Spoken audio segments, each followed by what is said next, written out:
This painting is called Death Do Us Part. The woman in this painting appears to utterly disregard the suffering of the man kneeling on the ground beside her.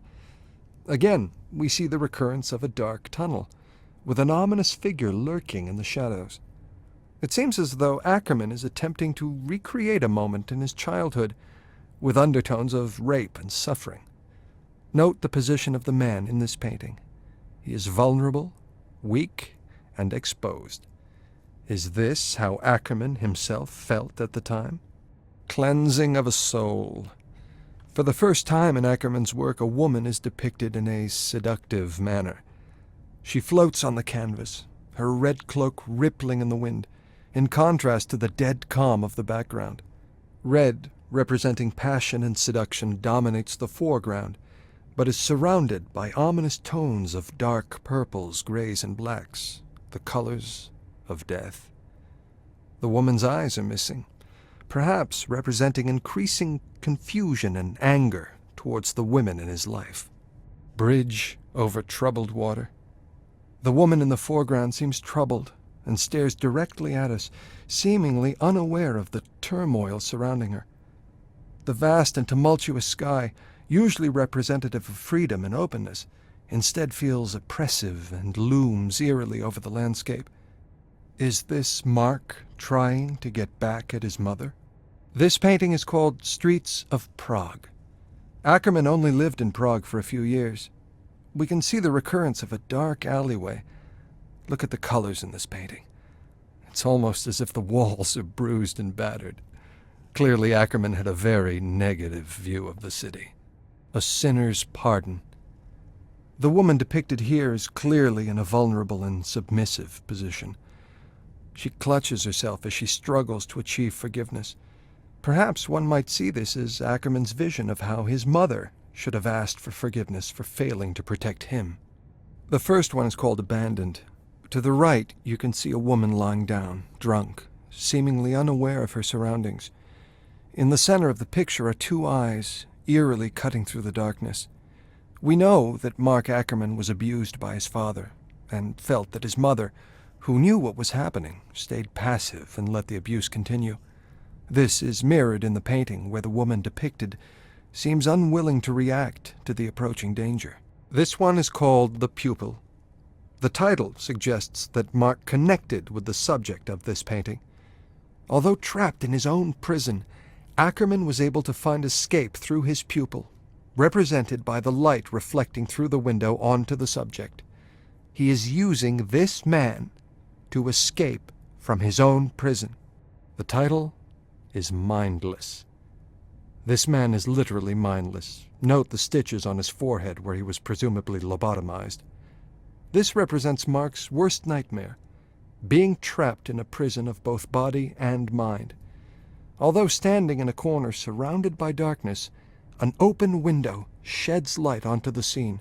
In a cruel irony, however, the subject is unaware of this window to freedom and remains a prisoner. Ah, Beatrice. The woman depicted here, a nurse, seems to represent Mark's ideal woman, and perhaps she was. Attentive, loving, and seductive, she is surrounded by angelic hues of white. Her skin tone is rich and alive, in contrast to his earlier works. This one is called Dr. Hyde, and is the first in his L.A. series. We know that Ackerman was committed to a mental hospital in the 30s. The man in this painting represents Mark's psychiatrist. It is a caricature of a dishonest man, whose gaze is masked behind thick glasses. The painting has an air of condescension. Look at his smile. He looks like the village idiot. It is obvious that Mark had no respect or admiration for this man. This painting is called Moonshine Traffic, his second painting in Chicago. One senses that Mark is comfortable here. The sun is rising, pushing out the darkness. Notice the warm oranges, yellows, and reds.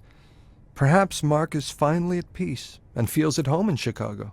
This one here is called Disturbed Sanctuary and is the first in his Chicago series. One of the unusual aspects of this painting is the perspective from which it is created. One feels as though Ackerman is an unwanted guest in the room, almost hiding behind the curtain. The woman shown in this painting appears blissfully unaware of him or the darkness that surrounds her sanctuary of light.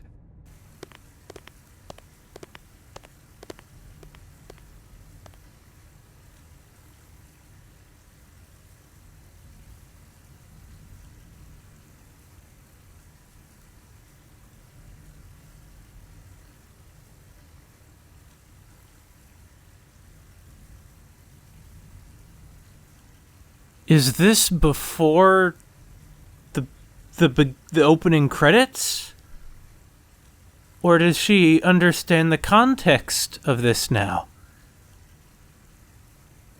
I suppose this is the narrative that the art historians know, instead of the truth. A narrative which, like a lot of art interpretation, is basically made up and almost completely disconnected from the reality. The worst part is this is like the first, or rather the fifth victim from this year. What do you make of it, Mia? Mia, do you feel up for a few questions? Sure. Does it have to be here? Particularly, does it have to be in front of this one? I see why Grandpa never wanted to talk about this now. And what happened? How did he get out of there? Why didn't Ackerman kill him? Well... Can you tell me, is this you in the picture? Yes, it is. Where and when was it taken? I don't remember anyone taking a picture of me at that party. It was a rave in an abandoned warehouse somewhere. It was a few weeks ago. Do you often go to raves in abandoned buildings? Who were you with? I was with... Sorry, Mia. Stephanie was with you. Yes.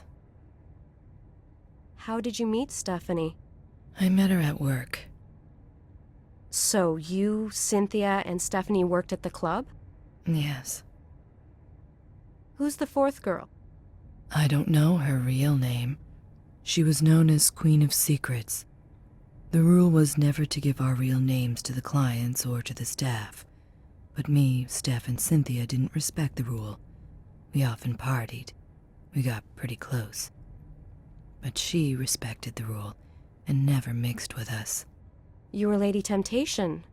Yes, and Steph was Baroness of Blood and Cynthia Mistress of Pain. What went on at the club? Well, Queen of Secrets would host the clients in the room with 4 statues. The clients would change their clothes. Change their clothes? Yes, they would put on Victorian-style cloaks with top hats, and they would wear masks. Masks? Yes, it was a rule never to know their true identity. These men were probably rich and powerful. It was to prevent us girls from blackmailing the clients. Plus, it heightened their experience with all the role-playing possibilities. It put them at ease to know that we didn't know them. The money was absolutely insane. Thanks, Mia. I want you to stay with Richard for a while, because I might have more questions for you. Is that all right with you? It's no problem.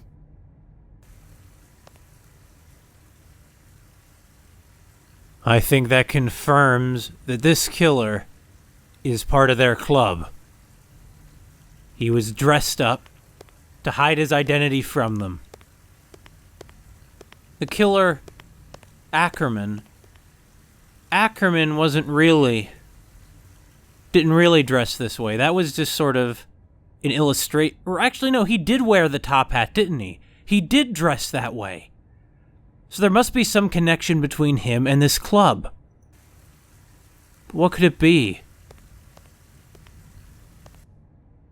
Problem is, he wasn't even a bad painter.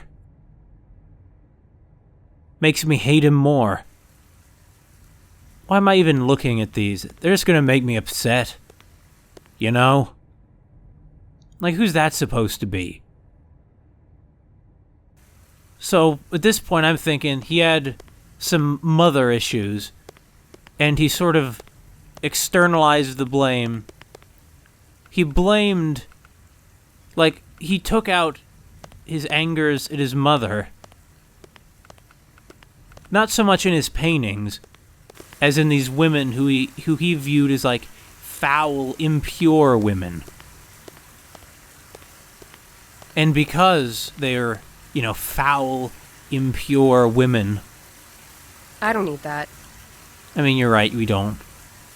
Not even sure why it's here. Are those women in burqas? I think. It's a city.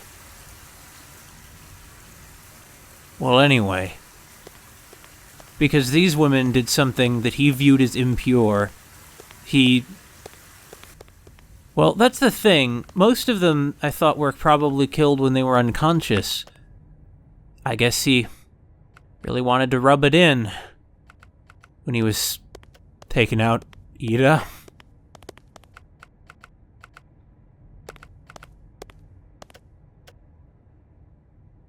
Richard, well, I guess she didn't finish reading his memoirs yet, right? So she doesn't realize what these paintings are.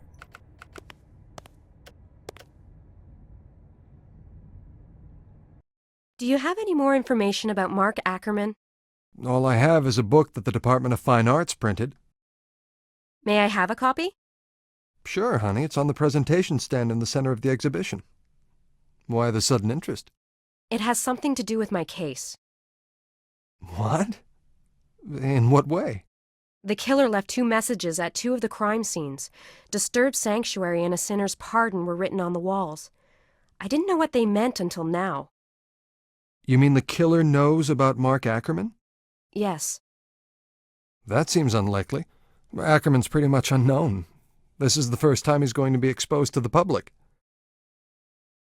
That's why you have to give me a list of all the people who sold you the paintings and a list of the people from the Fine Arts Department who are involved in this project.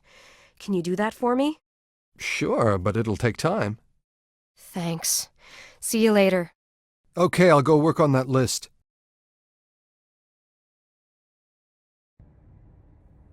You have some impressive self-control, not just telling him outright. Well, actually, once again, I guess she doesn't realize that Ackerman was the killer yet, because she hasn't... That was a cutaway from her at the club, not to her reading. She was not reading her grandfather's case journal. Well, now take it. Or some of it, I guess. Where is it? Any of these? Yeah. Yemen? Yeah, these were women in burqas. Streets of Prague. The Pupil. Empty Shell.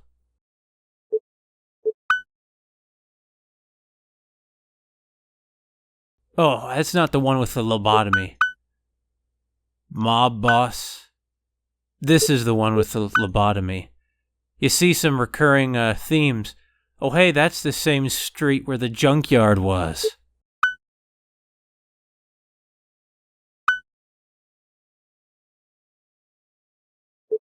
Dr. Hyde looks something like Mob Boss. Mob Boss looks something like Orson Welles. The real Dr. Hyde was Ackerman himself. Or the masked murderer persona, anyway. And then there's Abandoned. God, I can't stand to look at him. This is going to be a really notorious exhibition once the truth about Ackerman gets out. This will be infamous for the adoration they were giving to this disgusting, reprehensibly evil monster.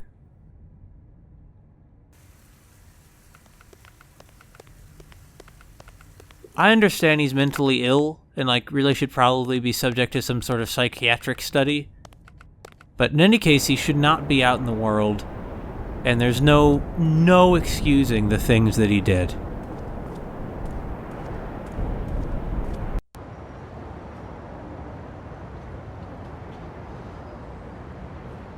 Hold on. I guess we figured out who the other person is who's going to be, murdered, right? So... we... don't leave the gallery, actually. Go talk to Claire. She needs to hear about this. I assume she's still at the crime scene with, Tate.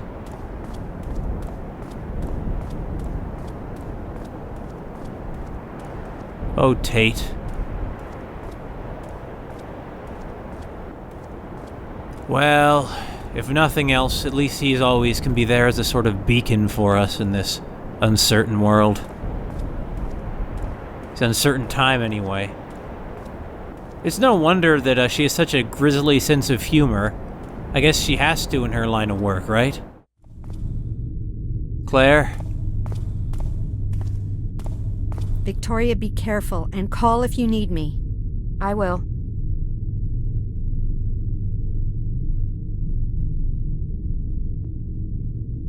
Really? You're not gonna tell her? Well, okay. Be that way, Vic.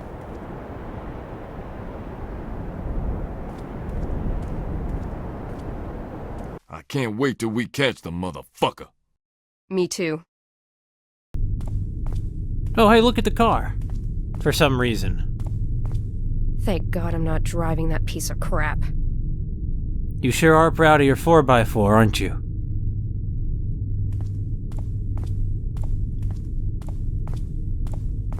Well, we'll be on our way. Want the fire extinguisher yet? Hey, she does for some reason. That's random. Why'd I do that? That's completely random.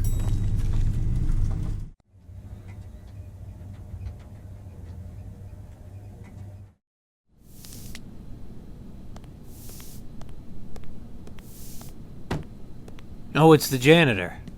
I guess, right? 'Cause, yeah, it's a janitor. Claire? What are you doing here? Why do I have the feeling I just caught you with your hand in the cookie jar? I just came up here to get some blank report sheets. I'm all out downstairs, and there you are.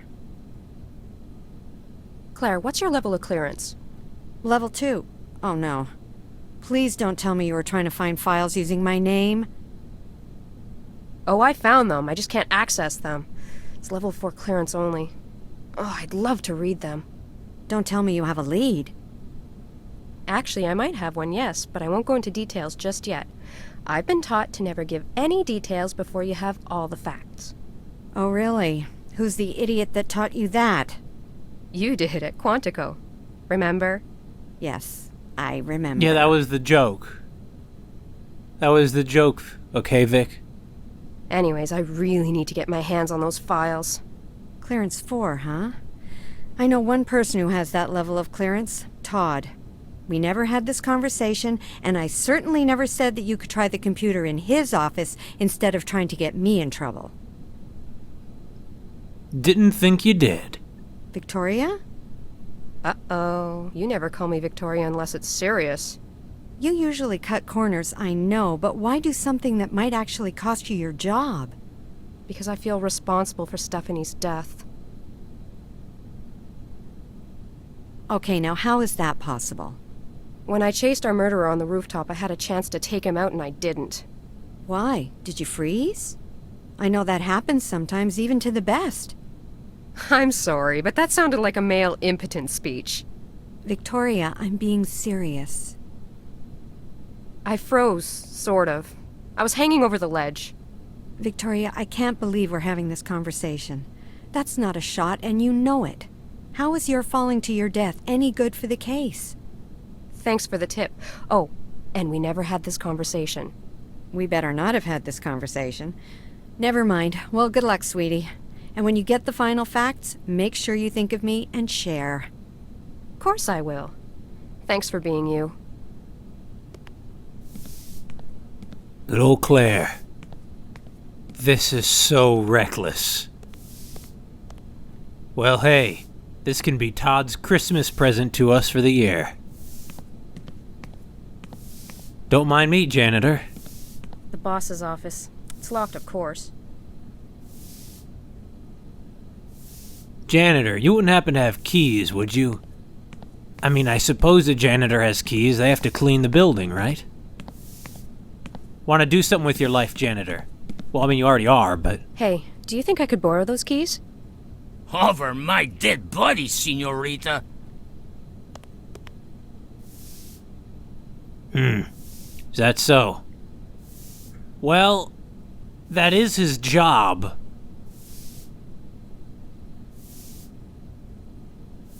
What can we do? Maybe it's possible to make a mess somewhere and he has to clean it up? That's dumb. What am I even saying? That's so stupid, that idea. Oh, wait, I know what we could do. Just spray him with the fire extinguisher, right? No, that's like the stupidest thing I ever heard. Why am I saying that? But that's gotta be what the fire extinguisher is for. Should have waited a minute to take it. Now she just seems like she's a kleptomaniac. Whatever act of petty vandalism we're about to commit, it's for you, okay? Let's go. Do some petty vandalism. We are so losing our jobs after this. Okay, it turns out we're doing it at the coffee dispenser itself. I don't get why we even need to put the napkin there. That doesn't make sense, but here. Why did we even put the napkin there? It just... I don't understand. We could have done that without the napkin. We could just turn that thing on at any time. It's not like it only activates if there's a napkin in front of it. Oh, wait a minute. I guess we had to have the napkin there because otherwise it would have just fallen through like it did when we didn't have the coffee cup. I'm sorry, but I made a terrible mess at the coffee machine. Oh, that machine is so stupid. Poor guy's overworked. I feel bad doing this, but you know what? Wait a minute, what's he doing leaving the mop? Isn't that exactly what he needs? Well, anyway, he's almost out of sight. Don't mind me, I'm not just a law-abiding citizen, I'm an FBI... What the hell? Why did we take his screwdriver? That's just pointlessly cruel. This guy's gonna get in so much trouble. Vic, you're ruining his job. Office. It's locked, of course. Like, he's going to get in huge trouble. I figured we'd take the key, open the door, then put the keys back before anyone notices. But of course, you're not gonna do that, are you? No, you have to go too far with things, Val. Or what am I saying, Val? Vic. I don't need that. Darn right you don't. Oh, he smokes? Or is that a pen? Probably some kind of pen inkstand thing. Damn, it's password locked. I need to go directly to the archives downstairs. Great. Okay. To the archives downstairs. You think they have a security camera in that room? In fact, what are you doing? Go put the keys back right... Where are the keys? Okay, I'm gonna assume she put the keys back. At least put the screwdriver back, though. It makes sense they wouldn't make you go through the trouble of putting them back yourself. And we can't put it back. Well, of course, they're not going to have you put it back yourself, but then again, I don't know. In Fran Bow, she steals that woman's ticket in the bar, but then she gives it back. I mean, it's a bee woman. But you don't have to give it back, though. The game lets you give it back. And that's such a good touch. Well, to the archives. When time is of the essence, of course what's going on is we, like, have to wait for elevators to come down and that sort of crap. Yeah, nothing down here. Well, clearly there are, but nothing that is of our business. So the archives, huh? Are those back here, I guess? The killer has access to them. The killer got back here somehow, remember? This is the... Claire must still be at the murder scene. Well, no she's not. You saw her upstairs, but... Where are the archives exactly? Are the archives in here? This is just a security camera room. They're not in here. Huh? What's this? A reanimator deck. They're wicked. A reanimator deck. Oh yeah, you mean for when you have heart attacks. Or the heart stops, rather. The electric jolt can revitalize it. Trash? My God, it stinks in there. It's trash, yeah. Well, why are we down here? Where are the archives? You see, they expect me to know where they are, but how can I know where the archives are? Okay, this is another thing I wouldn't have noticed. First, go look at the safe on the wall. I wouldn't have even thought to look at this. Because there's just too many times they expect you to see things that are like so inconspicuous. It's a print scanner. I need one of Todd's prints. Probably on this latch. It's locked. Okay. Well, next, apparently, we look at the desk. Now, on the desk are a few things we're supposed to take now. This. And a taser, apparently. I don't see a taser. What was the walkthrough talking about? Here's the computer. But a taser? There's no taser on his desk. Files, pens. I'm not sure what that is. Is it a stapler or a hole puncher? I don't know what that is. This thing. No taser. Was this the taser on this desk? The walkthrough surely isn't wrong, right? I mean, if you're in an adventure game and even the walkthrough is wrong, you're hopeless, aren't you?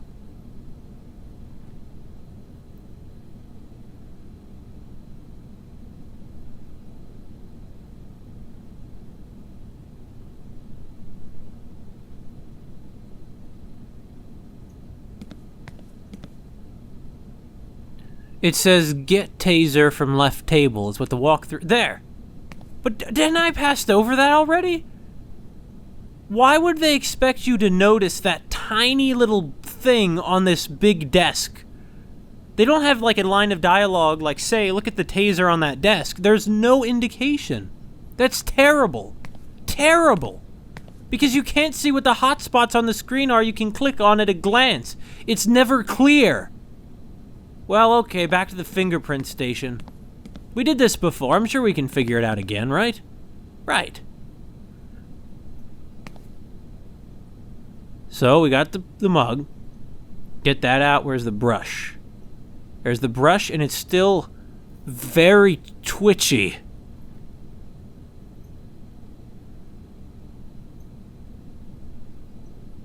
What the? No. Get the brush. I can't just use the brush. Well, you already... Don't you need to... What? Have you already used it? That won't work. Wait, what? Huh? What's going on? No, put it back. Put it back. I can't use that here. What? Why not? That won't work. Why not? Don't you need to put them on the prints? Isn't that what we're here for? That won't work. Why can't I spin the cup more slowly? If I click on it, she'll pick it back up. So I can't spin it and I can't spin it with the wheel on the mouse. That won't work. Why not? Why won't it work? Is it the wrong print? I can't like look at the glass. I can't use that here. What? That won't work. This is the stupidest nonsense ever.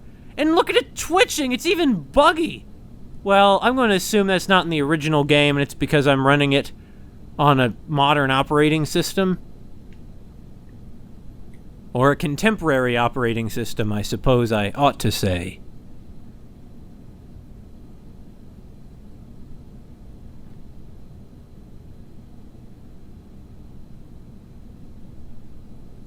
Yeah, sure enough, we just need to spin it around looking at prints randomly until we get one that works. That won't work. Well, let's be honest. If you were holding that mug, where would your index finger be? It would probably be on the inside of that handle. Well, whatever. This will do nicely Wait, for what? prints. Why that one? What?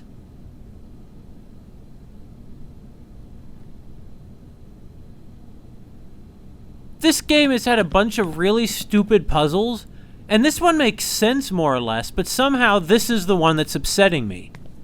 How does that make any sense? Well, whatever, let's put the mug back so he doesn't know it's missing.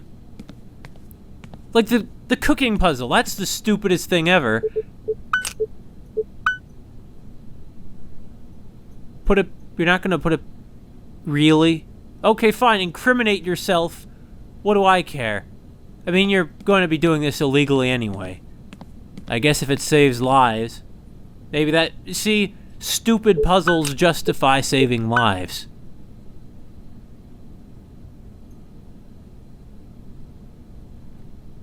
This shouldn't have worked. I feel like you have to have some real pressure behind the print. I mean, I don't think a piece of tape with the shape of the print in powder on it will work, will it? Well, what do I know? So we got the key then. I guess that's good. Let's go. At this point, honestly, I feel like after I solved that one puzzle, that last puzzle, without really looking at a walkthrough, I don't know, I feel like I've earned the walkthrough at this point. And it's a really bad sign, actually, that I feel like I need a walkthrough this much. I shouldn't feel that way. No video game ever should have pixel hunting. I'm sure that you could come up with some exception where it would work, but I sure can't. So where down here is a place that would take the key? Clearly it's not that room, that's the toilets. And it's not the morgue, and it's not in here, so where is it? Well, fine, let's ask the walkthrough again, because they're probably just going to make up a part of this building we've never been to before. Oh, wait a minute. Okay, I see. Vic, let's get back in the lift. So I looked at the walkthrough, okay? As I said I would. What I never noticed was this basement 3, with a golden keyhole next to it. That's what this is for. So that's where the archives were, even further down.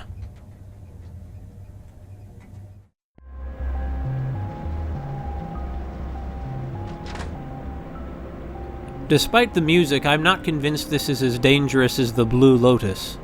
Wait, the Blue Lotus? The Red Lantern. The Blue Lotus was a secret organization opposing the Japanese. Door's locked. It leads to the archives room security corridor. The security panel for this door must be on the other side. Well, we'll go around then. This door leads to the bomb squad room. It's electronically locked. Maybe if I jolt the circuits, it will open. Okay, where's a circuit box that we could jolt?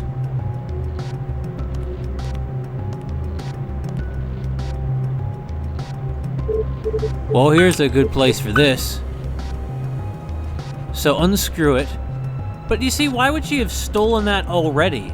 We have no way of knowing, and she had no way of knowing that she was going to need it. Why did she just arbitrarily steal it and the fire extinguisher? Earlier they even had her right to, like, why would I take the fire extinguisher? It's like they're throwing all that realism out the window for no reason. Now I need something that could send an electric current to jolt the door open. And this is the point at which you could go upstairs and pixel hunt until you find the taser.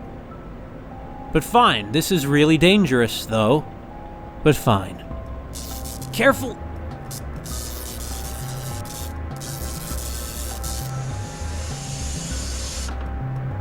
Why did it open, though? If the electricity went out, shouldn't the door just be shut? And stuck shut? Or would the lock holding it... Well, there's probably some physical mechanism holding it in place, so you probably couldn't pull it open.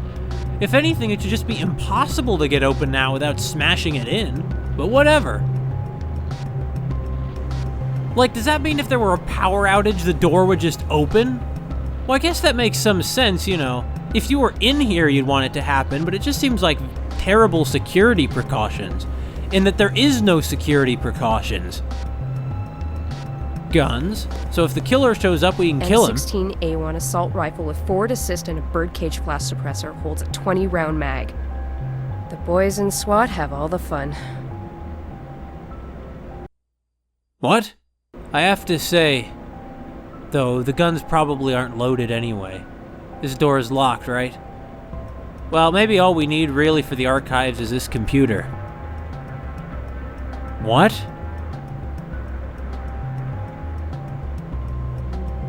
First of all, it's a nice lens flare effect they have on the computer. Whoever designed this computer, well, I guess it was the early 2000s, it might have looked impressive I have then. to activate a robot first. Activate a robot? What in the hell are you talking about? This is the door to the archives room. Huh?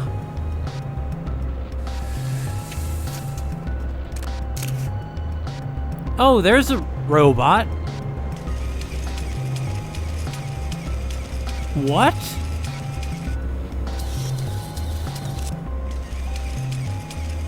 Huh? What in the world is going on? No, don't go there again. What is this? Do you care to explain? Why do we have a robot? They wouldn't have had a robot like this in the 90s, would they? Well, what happens if we go down? It just quit going in that direction. Well, I guess... Okay, Vic, maybe it's time to get up off the chair and not wait for it to crawl back. Okay, here's what we're gonna do, Vic. Okay? We're gonna unscrew that vent so it'll crawl in the vent to do who knows what. I have no idea what that'll do for us or why we're doing this. Why would... Well, whatever. Unscrew it. I'm not taking these off with my nails. They're press-ons. Oh. My bad. Even then, you shouldn't take them off with your nails. The idea of doing that to your nails makes me shudder. I find any damage to nails utterly... I can't even stand to think about it. Okay. Now. So what's gonna happen when it gets in there? Does it have a camera mounted on it? Can we see where it's going? Oh, I guess we can. What? And that turns it around, this moves it forward. Okay.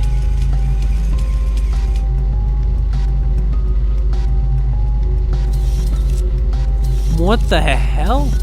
Well, there's the door. How do we get the door open? It can only face two directions.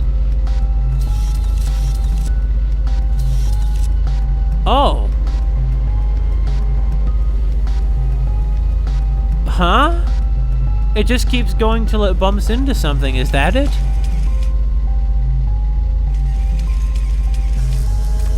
What? Huh? I need to find a way to make the laser beams visible, or else I won't be able to get through with the robot. There are laser beams. How do we make them visible?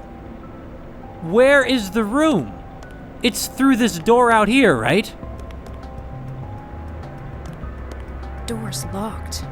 It leads to the archives room security corridor. The security panel for this door must be on the other side. Okay, so we need to use the fire extinguisher. But how do we do that? Right? That the fire extinguisher, the mist will somehow make it visible, right? How do we get it in there? What could we do? We have no way in there. We couldn't do anything. What could we possibly do? Could the robot carry it somehow? I don't think so. The robot doesn't have an arm. So really gotta think about it. What are we even sending the robot in there for? To find the file?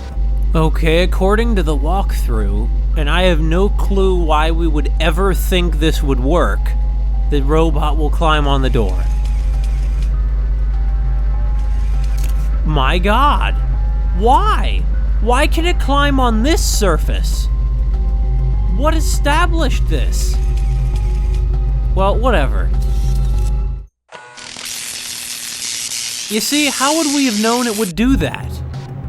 What is this This is like a lethal combat robot.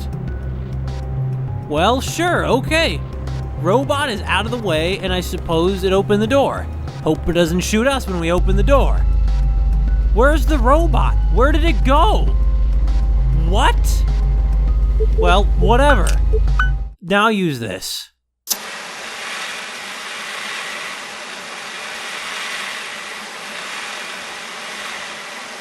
Oh great, they're moving. Moreover, she appears to be passing through them.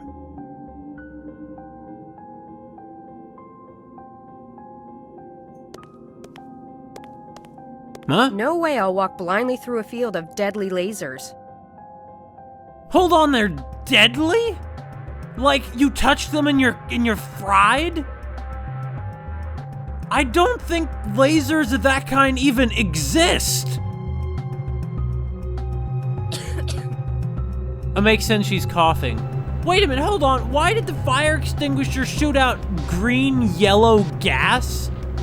Fire extinguishers, I have pretty limited experience with them, but I've never seen them shoot out anything that isn't basically white.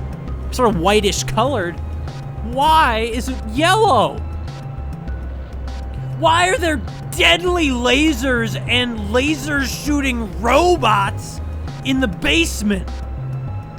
That doesn't make a lick of sense.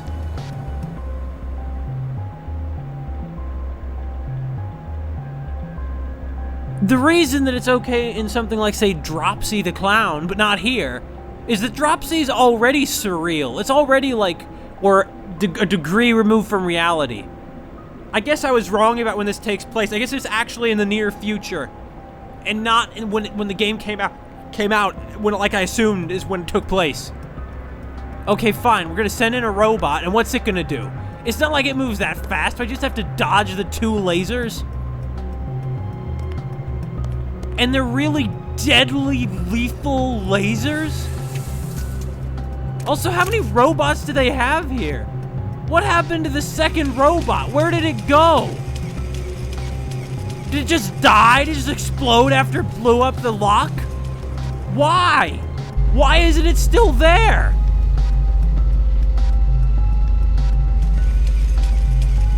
Why is it that the other one triggered a laser and the laser, like, apparently sliced through it? And not only that, but it didn't set off an alarm or something? That's the real danger of lasers. Even if they are deadly, surely there'd be some mechanism in place to make it trigger an alarm? This is so stupid. I'm amazed at how quickly this entire thing has become so stupid. Okay, one tile forward. We gotta be real careful about this. Deliberate. Okay. Keep moving. This is sort of weird. Where is that laser? Is it on the tile immediately in front of us? I think the answer is yes. So we're gonna climb the wall then. This is getting pretty bizarre. I'm honestly kind of amazed. So there's a laser on the... What? Okay. So I'm gonna say this is one of those points where they should have made the lasers more visible. I didn't see that. The lasers are very thin and dully colored. Although it might be a result of the display on which I'm going through this. But this is so dumb. I saw some people before I got this game talking an online on the Steam forums about how there was a puzzle in this game. They would call it like the archives puzzle or the robot puzzle that they said was so asinine and stupid that it was incredible, and it made them like completely lose all patience with this game. And people were even talking about, hey, can I get a save file from after this so I don't need to do this? I guess this is that puzzle. It doesn't seem that bad, though. Still, my patience is out. This is so dumb. Like, what could this contribute to the story? What does this add to my experience? Nothing. It just will make it get silly, because if I went through this myself, she probably would have wasted like 100 robots from the bomb squad in this foggy green gas room. Like 100 of them. They just have them sitting there. It must cost millions of dollars and she's just wasting it. It'll take me out of, I mean, it can't possibly take me out of it more than it already has. And I know that I will have no fun, say, trying to navigate the stupid drone, and it has nothing to do with the story. It's just like random. So I'm just gonna use the walkthrough. You see, this requires a certain degree of like reflexes, and I think that's really a bad thing to have in a game like this, because it's sort of, the rest of the game doesn't require that. You know? I try not to talk about in terms of the game while I'm in the middle of the game, because I feel like it sort of ruins my immersion. But this has already ruined my immersion because it's so dumb. Like, that stupid cooking puzzle was dumb, but to me it's kind of an endearing dumb. Like, this is just so weird, it's almost surreal. Here it's just like the game developers lost their minds for a little while. So anyway, we're gonna climb up on the ceiling. How, though? Look at the pattern that laser is following. Like, we'll always... Well, guess we're just gonna have to go for it, huh? But the issue is if we screw up, we have to start over. And I don't feel like doing that, even though I haven't done that much to get here. Well, I guess I just need to suck it up and do it already. So, just making sure I was oriented the correct way. Let's wait a sec for the laser to come. And now we go. Now turn. Go up. Go up. What? Okay, so I downloaded a copy of the save file off the internet. Let's see if it worked.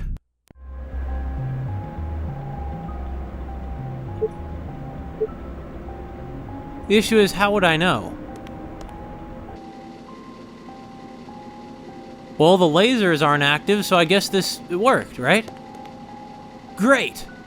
Some things are just really not worth it. Wow. This is a high-tech looking archive room. Who knew this was in the basement? Huh.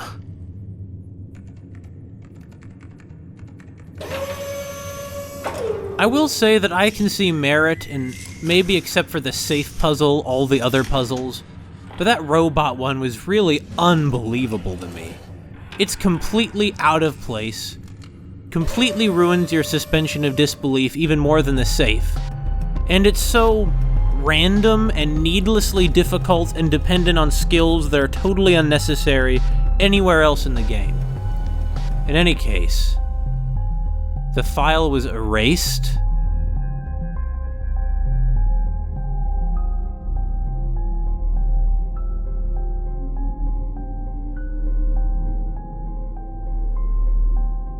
How were these files erased in 1932?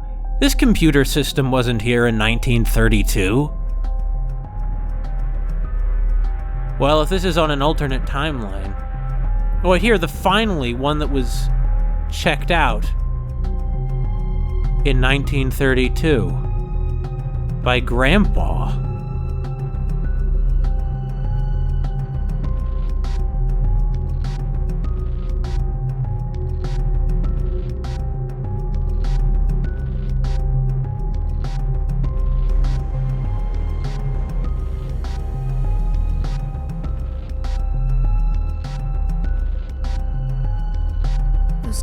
books my grandfather stole. I wonder if we have them somewhere. McPherson! McPherson, you have a lot of explaining to do. So what now, Browning? Don't bullshit me, McPherson. You know you're not allowed down here. We can't explain a way out of this one. Listen, I'm actually getting things done as opposed to sitting on my ass and waiting for something to happen. Well, that's your job. It's to profile the killer, to try and guess his next move, not chasing murderers in dark alleys with a 4x4. You know, I think you've seen too many movies. Tell me something. Who's gonna pay for all the equipment you damaged down here? I understand why he's angry, man. You really have gone crazy, even if it's in the pursuit of the right thing. Laws and procedure are in place for a reason, Vic. Oh, for fuck's sakes, just bill me, okay? I have no choice now but to suspend you. You'll have to justify your actions in front of the disciplinary committee. Actually, don't bother. I quit.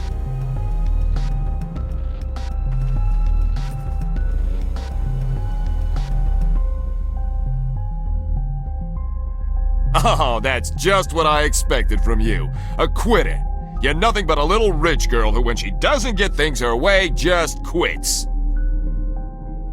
Fuck you, Browning. You don't know me. Maybe, but I know you're not getting away with this. I think I am, or a certain list of names of senators and high officials will go public.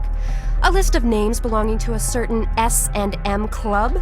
Hey, wasn't your name on that list too? How dare you! Just stay clear of me, Browning, or the press will have a field day. Hey, are you married? You little bitch! That's little rich bitch to you, Browning.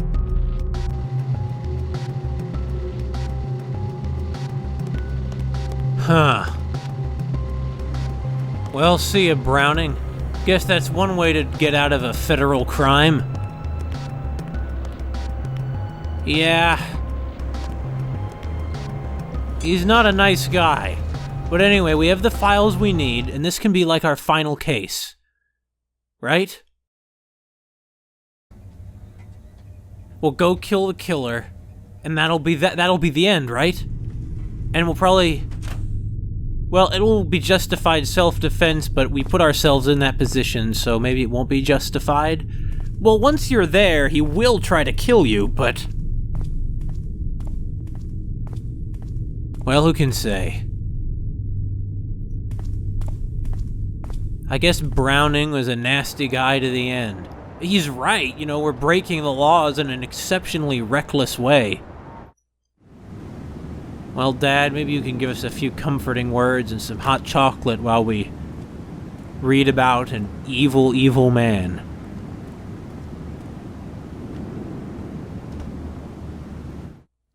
It was just a few months after Grandpa took out those files that the rest were taken too. Hey. Yeah, Dad's probably... Well, he's probably in bed by now. We don't need to wake him up to go into the attic, though, do we?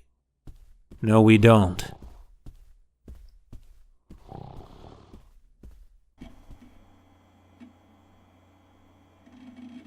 This isn't the way to the attic. Anyway, he's a loud snorer. Kinda like my own dad.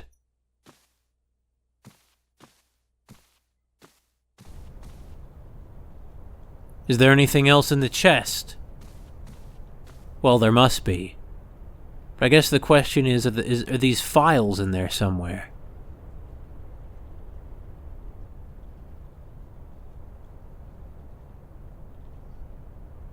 Clearly not. Where else could they be? Maybe he hid them somewhere so that when the police came they couldn't find them? It could be.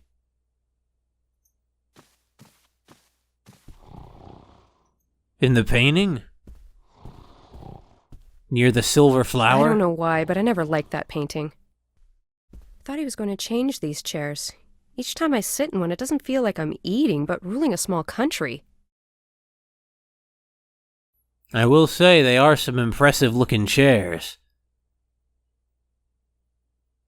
Wait a minute, is that like a door? It's probably the back door.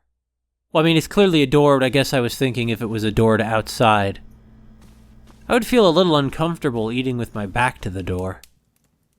So, it looks like we need to look at this box, apparently. Okay, a great combo.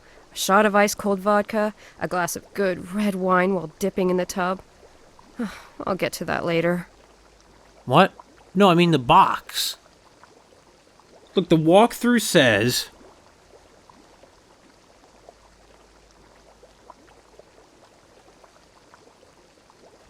Oh, okay. So it looks like this is another one of those occasions where you have to do things in a logical order, even though earlier it let us do things in a completely illogical order by letting us take the taser and the fire extinguisher before it made any sense for us to want them. Okay, so let's go in here. It turns out this painting is not the painting at all.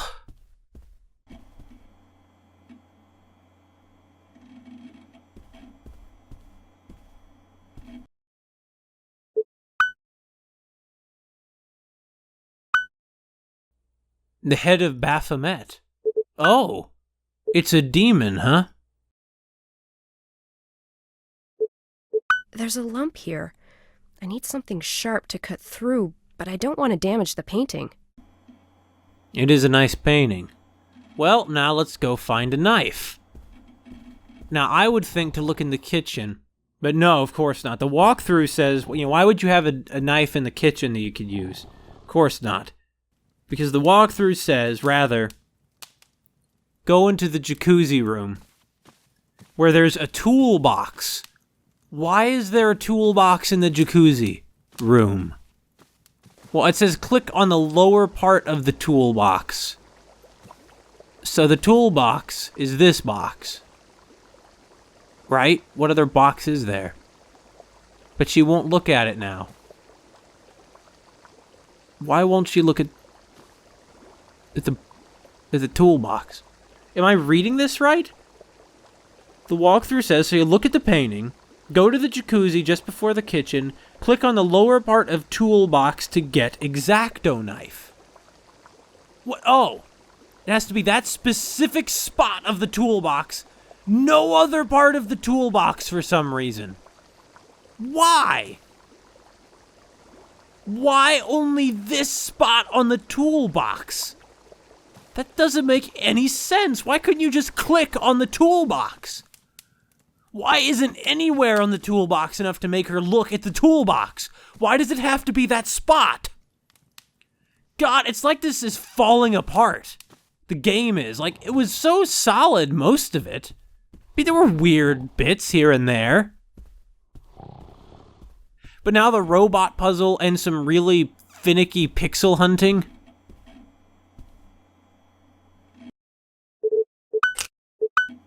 Well, it's a nice painting, but... Oh, and he painted it the same year Ida died. Or wait, is that 22? So I thought it was 27. No, it's 22. So this is what he made back when he was a painter, huh? I still think it's pretty nice.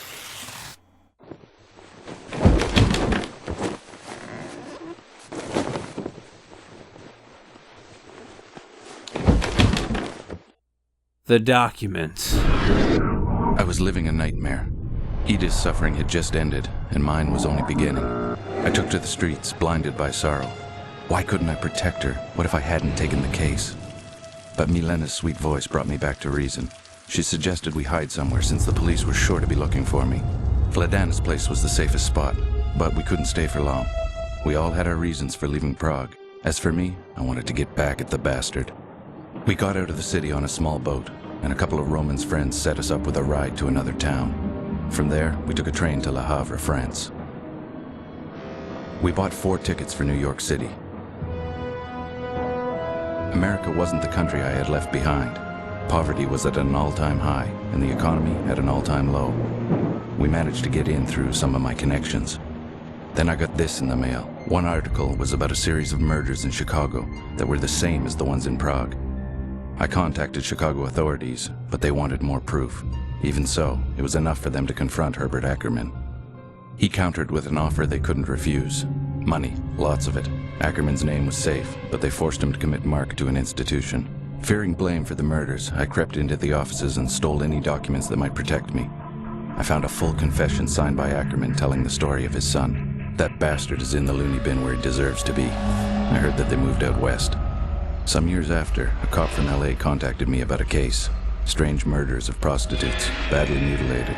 I sent him what I could, but I told him I wasn't going near it. I wasn't going to sacrifice the one I loved again. Milen and I got married and settled down in Chicago. I went back to the ordinary missing persons and cheating husband cases. And gladly, too.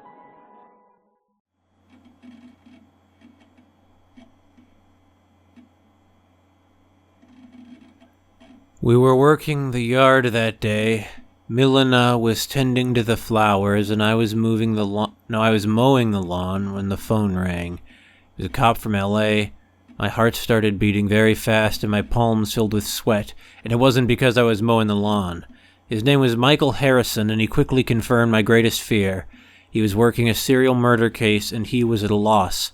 The only lead he had was me. I asked him how I could possibly be a lead in his case. At this point, my heart was drumming, and I was sweating bullets. Harrison asked me if the name Ackerman meant anything. My heart stopped, and my sweat turned to ice, sending shivers down my spine. I knew this day was coming. I knew that bastard was going to come back and haunt me. I knew I should have killed that son of a bitch when I had the chance. However, Harrison was more interested in Ackerman Sr. I hadn't met the ambassador when I was in Prague, but now he was the governor of California. Harrison seemed to be after him, and not Mark. I told him that it was Mark and couldn't be Ackerman the father. He said the contrary because Mark Ackerman was in a mental institution and couldn't possibly be the killer. We both argued for a few minutes, but his theory made sense and so did mine. We were going nowhere. He asked me to come down to LA and help him with the case. I said that I wouldn't go near it.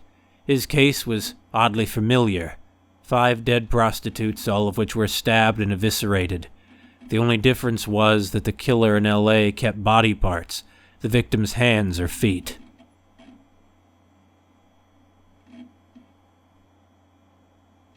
Harrison kept insisting to come down to LA to a point where he threatened to hang up. He then agreed to stop harassing me. He asked me to send him anything I had about my old case, so I sent him the FBI files I stole with the Ackerman confession and all. I was surprised to have felt so much relief when I sent the damn things away. I don't know, but I finally had the feeling that it wasn't my problem anymore. I told Harrison to watch his back, especially if he thinks Herbert Ackerman is involved. I still don't buy it. Maybe Mark is a pupil or someone he influences on the outside. Like I said before, it's not my problem anymore.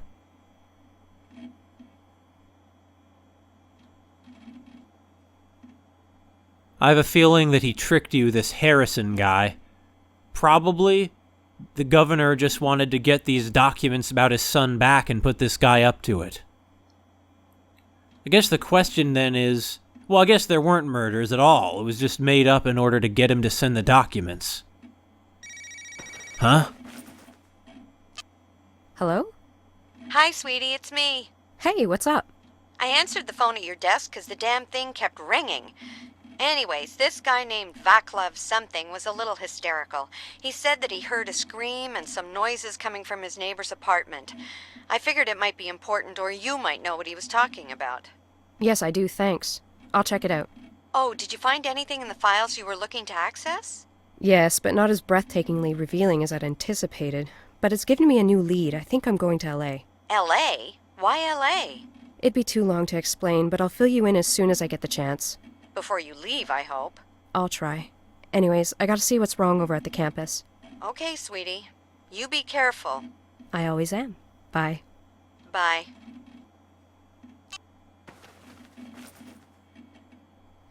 That's a lie and you know it.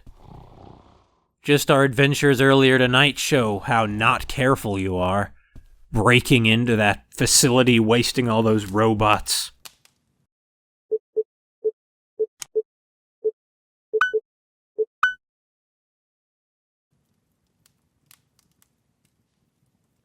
Well, let's go. We gotta be fast about this, okay? That was Mia's apartment, and the killer was going for her next. I'll just call the killer Ackerman, too. I mean, it's the best name I got for him. Some guy smoking out front. It's a pretty common sight.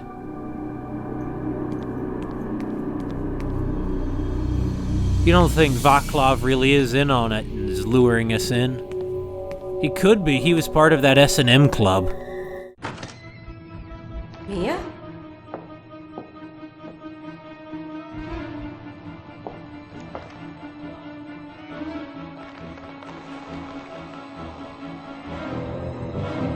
Oh, shit. Mia!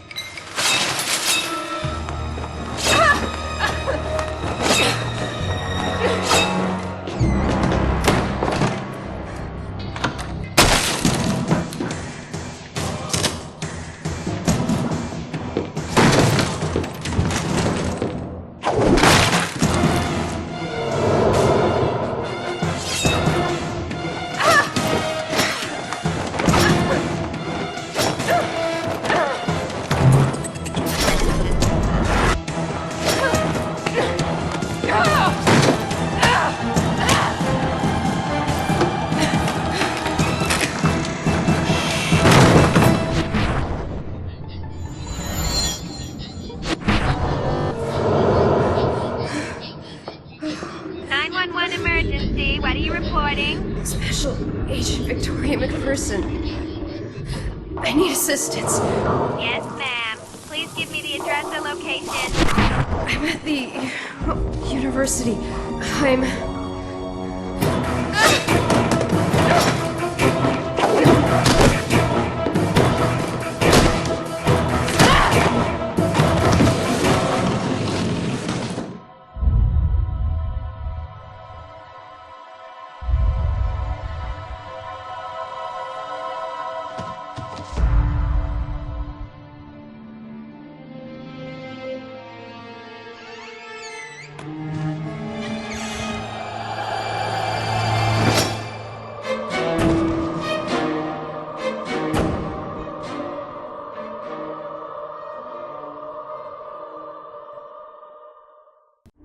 Ouch. Oh my god. This is worse than a hangover. Mia's not there, which means that she might still be alive. Kolar didn't make it. Hey, that's Mia's purse. Now this might come in handy.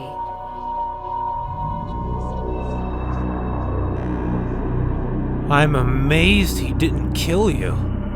I mean, we were passed out on the floor and he wasn't. Where did he take Mia?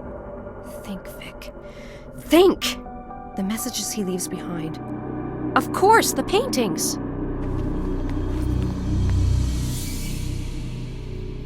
The paintings? Well, we do have that one description of the paintings, right?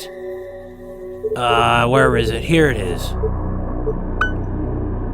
Yemen, the Veiled Women. Where are the paintings of the... Here we go. Death to Us Part, Cleansing of a Soul, Bridge Over Troubled Water, Beatrice. So this is the last murder he committed, the one that was in the bathtub. Oh, but that's the last one!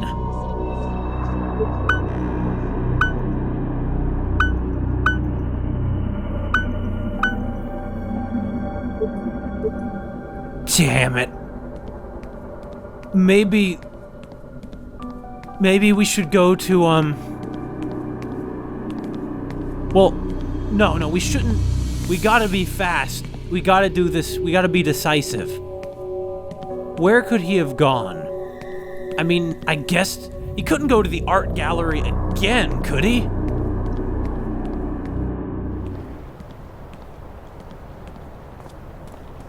What are you doing walking? I mean, at this point, Mia's gotta be dead. The police are never gonna find us either. We just said we're at the university. I could be anywhere. Richard! Richard, we need to talk. Where is he? Shit!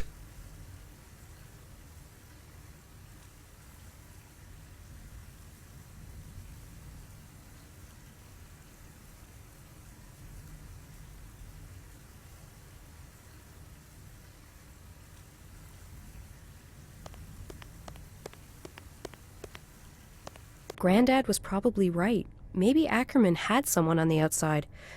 That's what I'm going to find out when I go over there. Why are you assuming that now? Also, why is this game called Still Life? These aren't Still Life, are they? This one was already copied by the killer.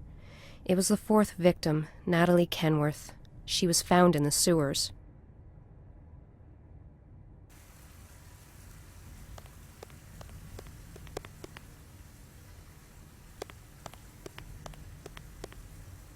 The killer depicted this painting already. Poor Stephanie.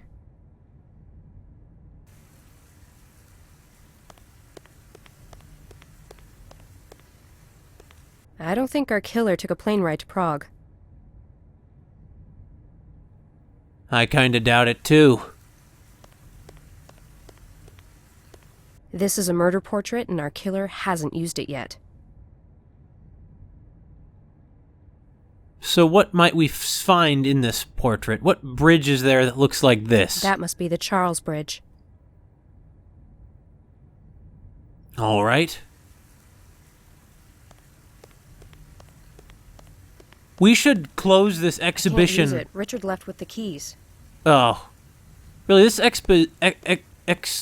we should close this gallery down.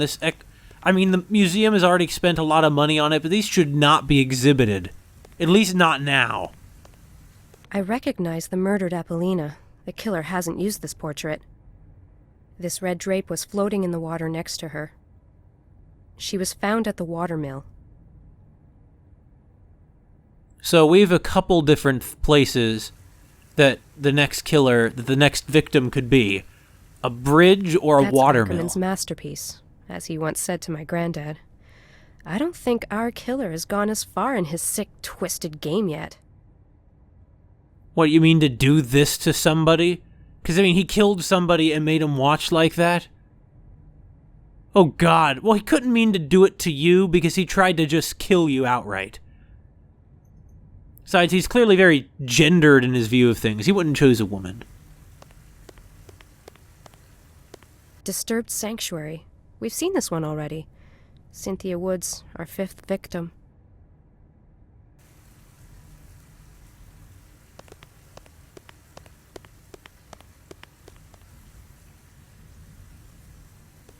He was prolific. Another one from the Chicago series. That's probably in the harbor. I noticed there are words appearing in the upper right. One of Ackerman's LA series. Probably, like Richard said, that was Mark's doctor.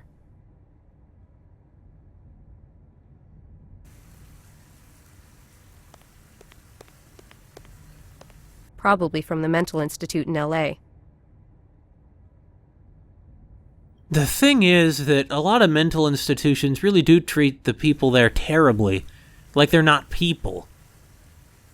Issue is, I don't have much sympathy for Ackerman, even if he can't help the way he is, because he's just... well, he's a mistake that shouldn't have happened. Another one from the LA series. Nothing I can see in it that'd lead me anywhere in Chicago.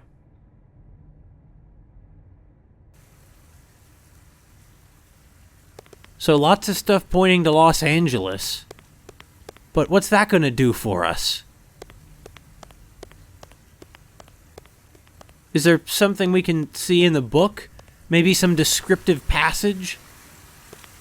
I have books of paintings. They always have commentary, description, not just the paintings themselves. No. Well, fine, let's get out of here. Let's be honest, at this point it's probably too late for Mia. But I can't think like that. God, where's Richard?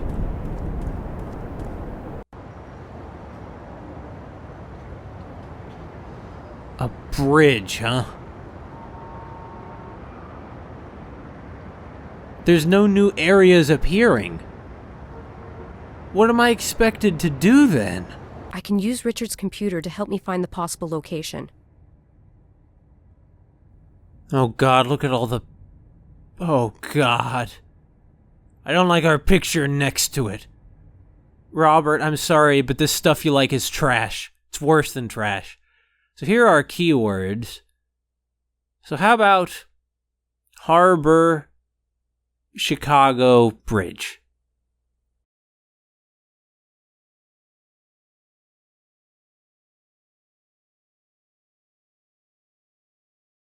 What are they? Okay, how about Watermill, Bridge? Because those are the two locations we haven't seen yet in the murders. That's even worse. How about Bridge, Chicago, Mental Institution, Water... Oh, we can only search 3 terms. Well, you could say in a sense that's narrowing it down, right? Oh, okay, how about sewers, Watermill, Bridge? I'm not surprised there are that many. Those things are all associated with water. How about sewers, Mental Institution, no, not Chicago, Bridge. Come on. I'm amazed that nothing came up for that. Like, nothing? Well, what are we supposed to do? What do we know about the killer? A lot of things point to Los Angeles. There's a good chance it's at a bridge.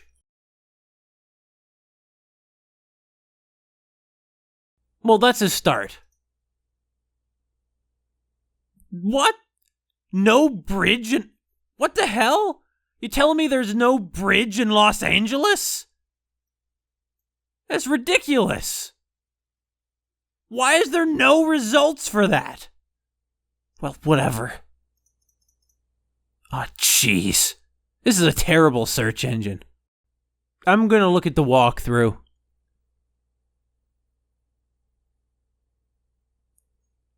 Once again, it seems to me that this is just something you'd get through completely random guessing. Well, except bridge, which it has to be, because of course it's the bridge.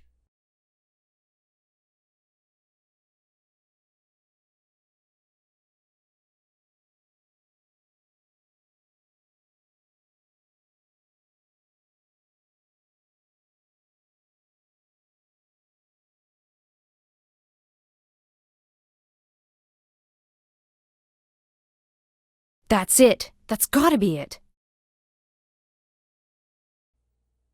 There you go.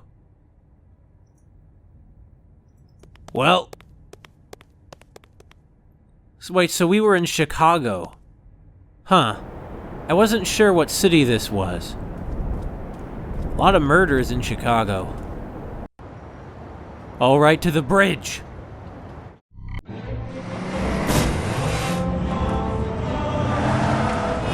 Let's hurry! Why aren't your sirens on? You have sirens on your 4x4, turn them on! With any luck, we can just hit the guy. Well, he's probably carrying the... Or he's not carrying the body.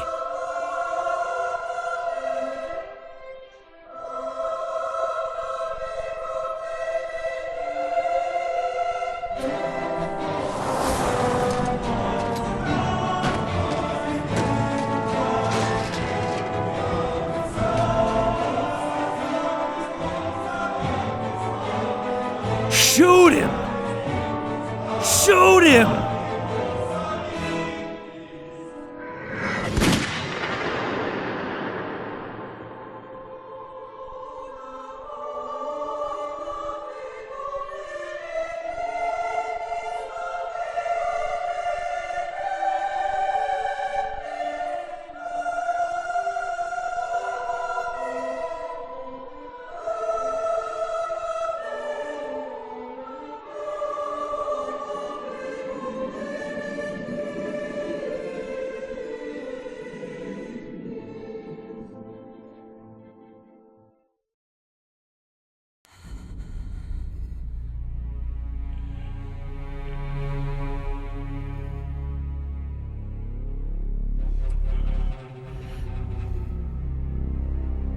So that's the ending?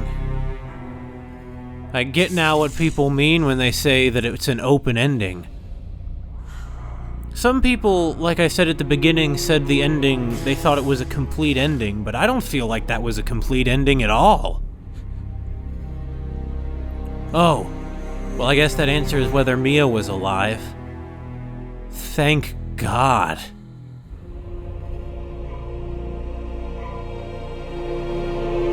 The main issue with that ending isn't so much that we don't learn the mystery of what specifically connects the killer to Ackerman.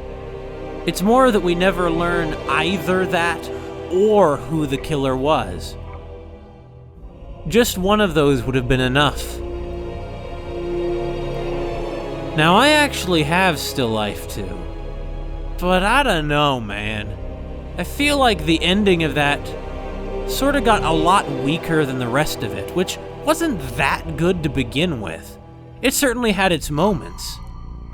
Like the crazy, strange, homeless man with the top hat and cloak and all the birds. But for the most part, I don't know. It seems strange there were so many goofy characters with such a dark story, though.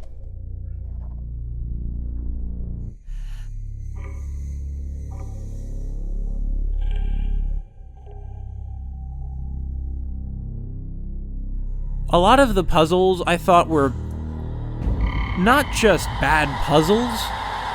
For example, the safe puzzle was completely arbitrary. And a lot of them were. But the puzzles were not just kind of bad, but they didn't seem to contribute anything to the story at all. In fact, they seemed to be nothing but like obstacles to advancing. And not in a good way. But what's this? Hello? Hello, sweetie. I heard that you were released from the hospital. Are you okay? Yes, I'm fine. Did they find the body? No, not yet. They're still dragging the riverbed and diving. Damn. I know how you feel. I want closure too. I got my tickets for LA. You still think you're gonna find answers over there? You got 'em, sweetie. It's over. Not for me. Claire, I'm gonna have to let you go. I'm going to rest for a while. Okay, I'll drop by later and see how you're doing. Okay, bye.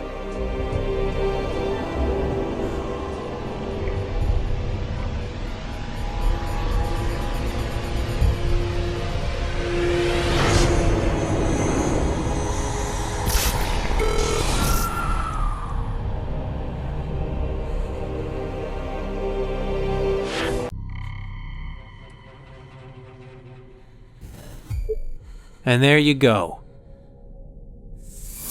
I thought the characters were very simple, yet somehow well realized. I actually did like them. Well, except for Mark Ackerman for obvious reasons. And I suppose characters like Apollina don't really have a chance to be developed. Well, I was Still Life. I really don't think I'm gonna play Still Life 2. But hey, if you want to see more, you can go get Still Life 2. It's available on Steam, and, well, I believe that Post-Mortem is on GOG, so I would think that Still Life 2 would also be there. You might want to check it out and support the companies that are still making these kinds of games available. Well, once all that was out of the way, I hope that we can at least relax a little bit for Christmas, gosh, for our trip to LA. LA is horrible, it's so hot and stuff. Or so I hear.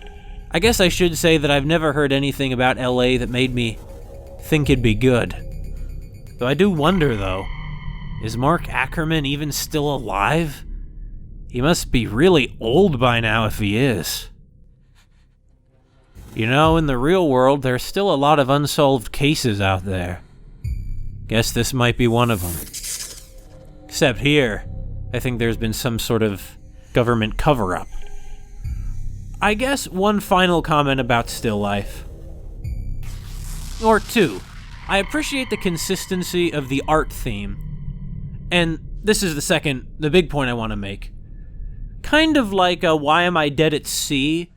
It is a dark and effective thriller. Perhaps a lot less introspective and character-driven in its way than Why Am I Dead at Sea? But still, a similar kind of very dark story about immense human cruelty. But like Why Am I Dead at Sea, I kind of wonder why. What is the story trying to tell us?